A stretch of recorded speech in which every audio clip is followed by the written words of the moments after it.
saya ke Mbak Devi terlebih dahulu.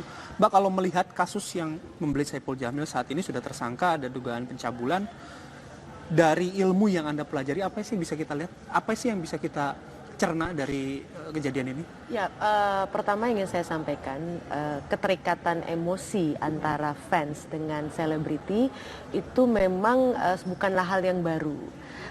Adiksi atau kecanduan orang secara umum itu sebenarnya 10% berdasarkan risetnya itu bisa memiliki kecanduan yang luar biasa terhadap selebriti.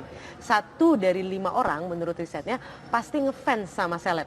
Walaupun 1 dari 5 orang itu biasanya ngefansnya dalam konteks yang lebih ringan, hanya sekedar ingin tahu, misalnya kita baca gosipnya dan sebagainya. Kenapa? Karena selebritis itu kan seperti mitos. Kita tidak bisa melihat mereka, tapi mereka jauh dari kita dan menggambarkan sesuatu yang sangat ideal.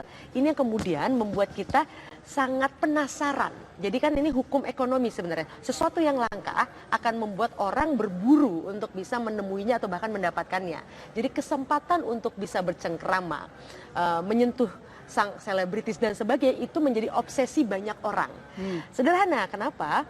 Karena dengan bertemu dengan selebritis itu, 1, berarti dia dikategorikan orang yang memiliki akses tertentu, berarti dia sudah dianggap hebat. Karena eksklusif begitu ya? Eksklusif, karena kan tidak semua orang bisa bertegur sapa, apalagi bisa menghabiskan waktu yang banyak dengan selebritis. Yang kedua, dengan berada dekat dengan selebritis, kalau John Lennon dulu pernah bilang, selebritis itu lebih hebat dari Tuhan, dia bilang, lebih terkenal dari Tuhan, dan itu benar. Karena ada efek psikologis, selebritis itu bagaikan obat karena mereka mampu memberikan inspirasi. Cerita tentang selebritis yang misalnya lepas dari kemiskinan, lepas dari adiksi dan sebagainya, itu mendorong orang sebenarnya di sisi positifnya berusaha menjadi lebih baik dan yakin bahwa selalu ada jalan keluar. Ini sisi positif dari seorang selebritis. Nah, tapi memang kecanduan atau obsesi yang luar biasa terhadap selebritis itu ada efeknya ketika banyak selebritis yang misalnya meninggal justru di tangan para fansnya karena fansnya hanya ingin sang selebritis yang dimiliki olehnya. Tapi mungkin ada efek lain, ya tadi mungkin ada sebagian selebritis yang tanda kutip mungkin justru manfaatnya bisa jadi positif, misalnya mempekerjakan, karena kan dengan mempekerjakan, kalau orang yang memang sudah terobsesi dengan kita, harapannya mereka akan jadi jauh lebih loyal.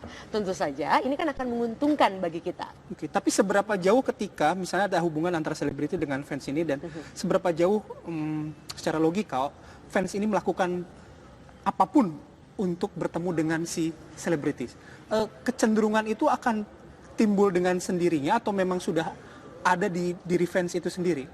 Ya, jadi di era masyarakat sekuler seperti sekarang, di mana ada orang beragama tapi sebenarnya tidak benar-benar menjalani ritual agama, selebritis itu tanda kutip menjadi pengganti dari semangat spiritualitas. Karena kan kita memuja.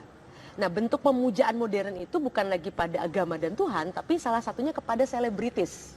Kita mengharapkan adanya ketenangan jiwa dengan melihat kehidupan sang selebritis, mengikuti hari demi hari kehidupan mereka dan berharap kita bisa dekat dengan dia karena berharap kita bisa memperoleh tadi kenyamanan jiwa tadi secara spiritual. Nah, itu yang membuat banyak orang kemudian berlomba-lomba untuk bisa mendekati selebritis. Nah, itu advantage dari sisi atau dari kacamata fans, tapi advantage dari si selebritis sendiri apa ketika dia men-treat fansnya demikian rupa atau memberikan treatment khusus, advantage-nya apa? Berdasarkan riset, seorang selebritis pasti ingin mempertahankan ketenarannya.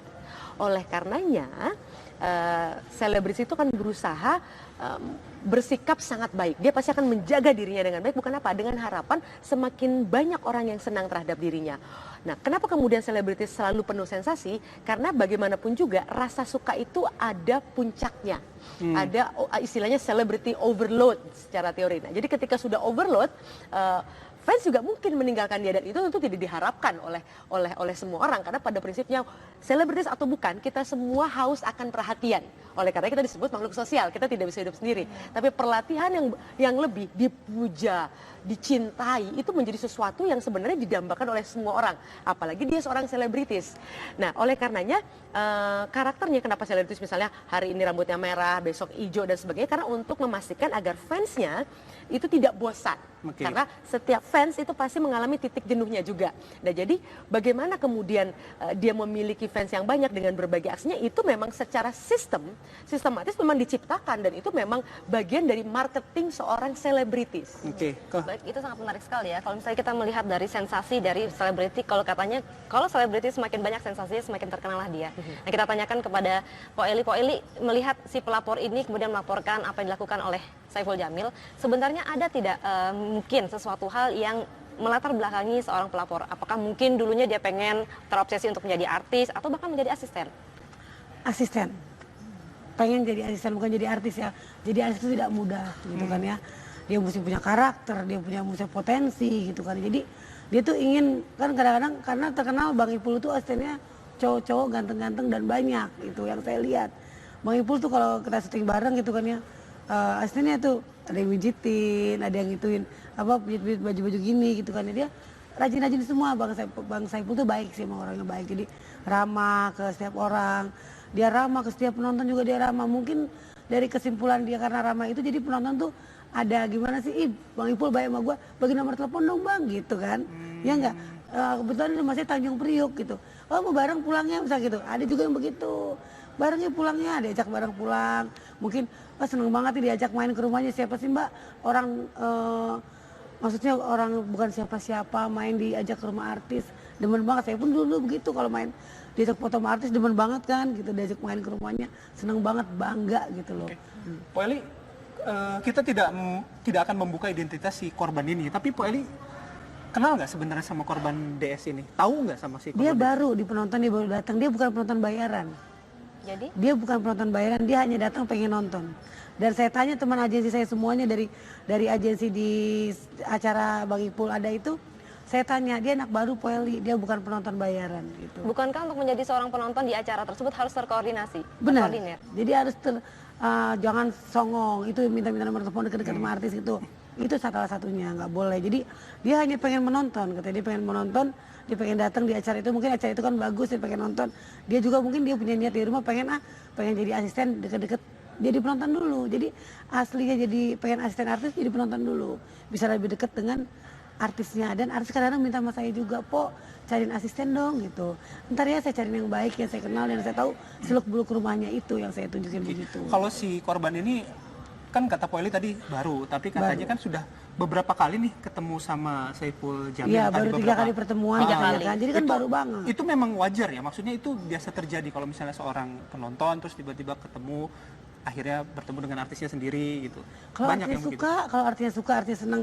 Jadi gini, oh lu kesian, takutnya dia ngeluh. Saya saya nggak sekolah, saya nggak kerja. Tolong saya dong Bang Ipul gitu kan. Tolong saya cari kerjaan. Mungkin kan Bang Ipul baik orangnya, jadi diterima kan kerja di rumah dia begitu. Itu salah satunya, salah satu permintaan untuk anak banyak. Ke saya aja banyak, Mas saya minta kerja. Tolong bantu saya, Po Eli, saya orang susah, saya mau kerja. Kan saya juga sekarang jadi banyak dari bintang tamu juga di TV kan, dari penonton awalnya.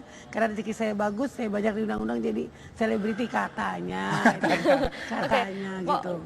Terkait dengan si DS tadi, inisial DS ini sebenarnya sebelum menjadi penonton itu dan belum termasuk agensi Po, sudah meminta nggak, Po, saya mau dong tergabung dalam agensi Po? Dia bukan agensi aku, dia Tapi sudah meminta? Belum, dia teman-teman saya tanyain tadi, agensi semuanya kan saya kenal kan. Itu penonton bukan, jadi kalau gini jelek nih agensi, saya gituin kan. Jelek nih penonton bayaran jadinya gitu. Bukan Po Eli, bukan pada ngomong begitu. Dia bukan callingan kita. Kita tuh saya 1000 callingannya saya hafal.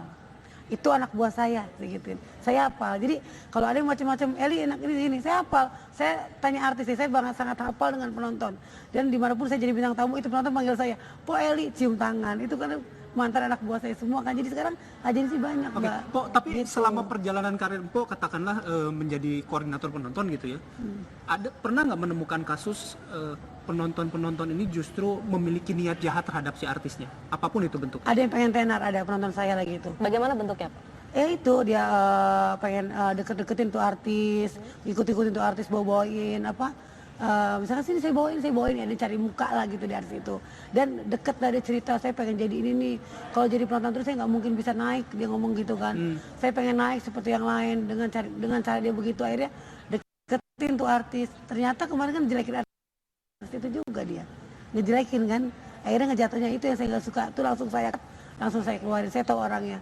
dia pengen cari apa sih sensasi. Oke. Tadi ke Mbak Devi, dengan cerita Poel ini kan semakin menegaskan apa yang teori yang sudah Mbak Devi sampaikan. Sebenarnya untuk memotong atau memberi sekat terhadap pengaruh negatif dua pihak ini ada nggak sih?